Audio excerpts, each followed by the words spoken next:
আচ্ছা, এখন ইম্পর্টেন্ট একটা টপিক হলো আমরা কিভাবে একটা আর্টিকেল হিউম্যানাইজ করব, কি করব? আচ্ছা, আমরা তো এআই দিয়ে আর্টিকেল লিখে নিতেই পারতেছি, তাই না?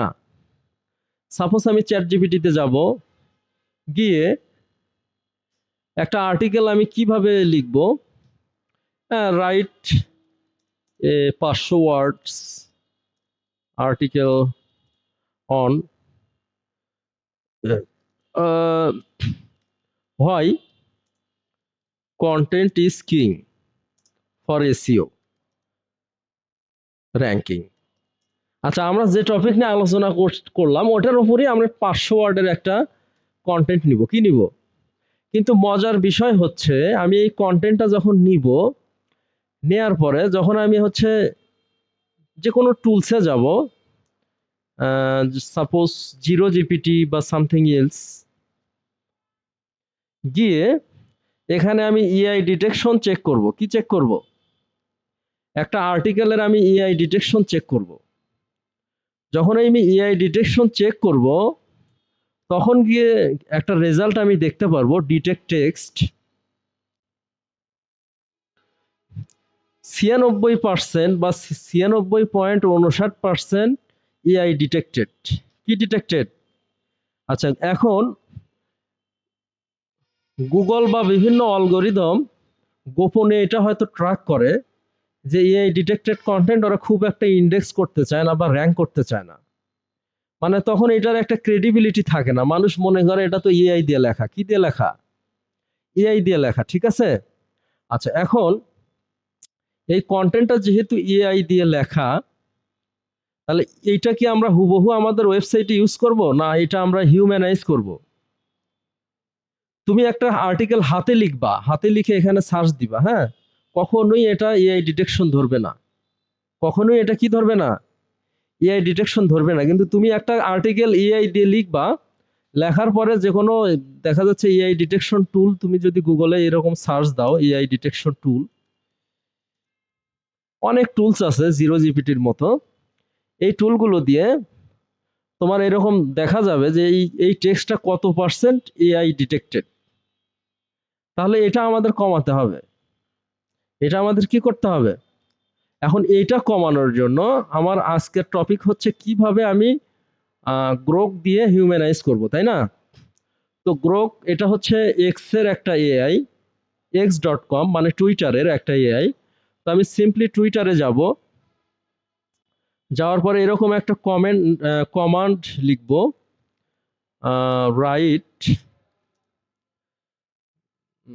Make this content fully humanized and decrease AI detection.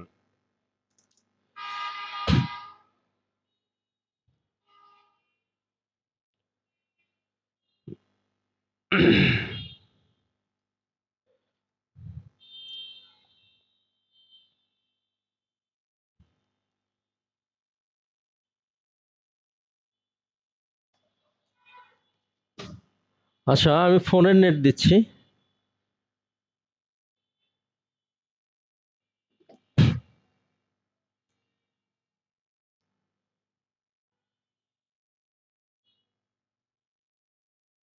আচ্ছা, আমি একটা কমান্ড লিখলাম, কমান্ডটার নাম কি?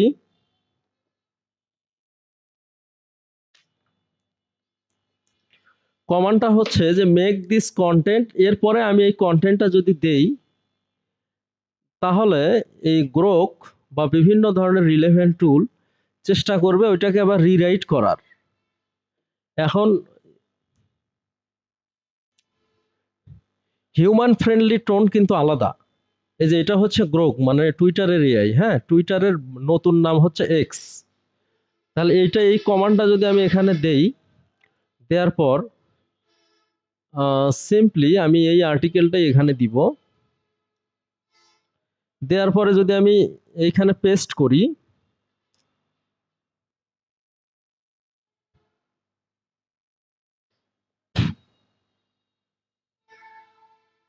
আচ্ছা, ইআই দিয়ে লিখলে আর একটা জিনিস কি তোমরা খেয়াল করো, এখানে ড্যাশগুলো বেশি বেশি আসে, এই যে হাইফেন গুলো বেশি বেশি আসে, এই হাইফেন দেখেও কিন্তু বোঝা যায় এই কন্টেন্টটা এআই দিয়ে লেখা। কি দিয়ে লেখা? আচ্ছা, এখন আমি আর একটা কমান্ড দিতে পারি, reduce dash and replace with something relevant like comma। এখন ও কিন্তু এই আর্টিকেল থেকে ড্যাশ গুলো কমাবে। দেখো সবগুলো আর ড্যাশ আছে, উপরের আর্টিকেলে দেখো কতগুলো ড্যাশ, এই হাইফেন কতগুলো। এই হাইফেন দেখলে বোঝা যায় এটা এআই দিয়ে লেখা। কি দিয়ে লেখা? যাই হোক, আমরা এটা হিউম্যানাইজ করলাম আর একটা এআই দিয়ে। কি দিয়ে? দেওয়ার পরে এখন আমরা চেক করি তো কি অবস্থা, কত পার্সেন্ট। তাহলে কোথায় 96 আর কোথায় কোথায় 95 আর কোথায় 32? 35-এর নিচে হলে ইউজ করতে পারবা, 35-এর নিচে হলে। আচ্ছা, এখন দেখো যে এই জিনিসগুলো মানে ধরতে পারবে না ওরা যে এগুলো এআই দিয়ে লেখা। এই যে সাদা যেগুলো আর হলুদ গুলো, এগুলো এআই ডিটেক্টেড। এখন আমি যদি বলি still 32% AI detection, so please reduce it more, তাহলে ইনশাল্লাহ আরো কমবে। হ্যাঁ, সে ওটাকে আবার রিরাইট করবে, ওই আর্টিকেলটাকে কি করবে, আবার রিরাইট করবে। করার পর এইবার আমরা আবার চেক দিব, যতক্ষণ পর্যন্ত ওইটা 35-এর নিচে না নামবে, যদিও 35-এর নিচে আছে, ততক্ষণ পর্যন্ত আমরা ওইটাকে হিউম্যানাইজ করতেই থাকবো।